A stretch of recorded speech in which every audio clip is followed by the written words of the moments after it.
The man responsible for your right to remain silent was murdered in a bar fight, and the person accused of killing him used that exact right to walk free forever. This isn't a legal theory or an urban legend. It actually happened, on record, in Phoenix, Arizona.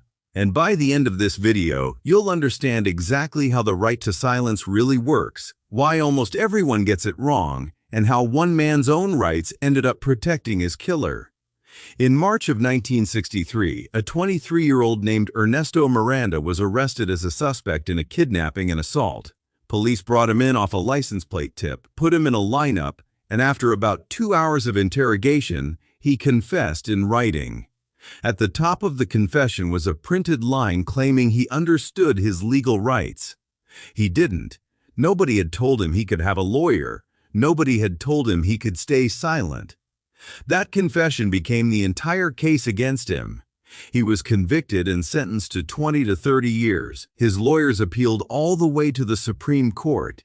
In 1966, the court ruled that his confession should never have been allowed because police never informed him of his rights before questioning him. That ruling created what we now call the Miranda warning, the right to remain silent, the right to an attorney, and the warning that anything you say can and will be used against you. It became one of the most repeated pieces of legal language in American history. It's also one of the most misunderstood. Here's what almost nobody realizes. Police are legally allowed to lie to you during an interrogation. In a 1969 case called Frazier versus Cupp, officers falsely told a suspect that his cousin had already confessed and named him as the killer.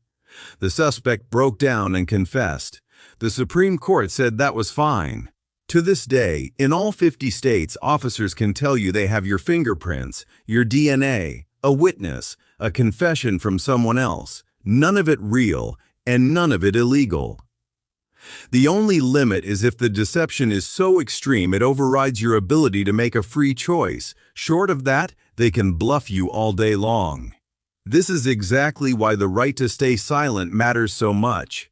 You cannot out-argue a lie you don't know is a lie. But here's the part that trips up almost everyone, including people who think they know their rights. Staying silent does not actually invoke your right to remain silent. In 2010, a case called Berghuis versus Thompkins went to the Supreme Court. A man sat through nearly 3 hours of police questioning without saying a word. Near the end, he answered one single question, and that one answer was used to convict him. The Supreme Court ruled that his silence for those 3 hours meant nothing, legally. He had never invoked his right at all. Silence isn't enough. You have to say the words out loud. I am invoking my right to remain silent. If you don't say it, and you eventually talk, everything you say can still be used, because the law says you never actually claimed the right in the first place. Back to Miranda. After the Supreme Court threw out his confession, Arizona retried him.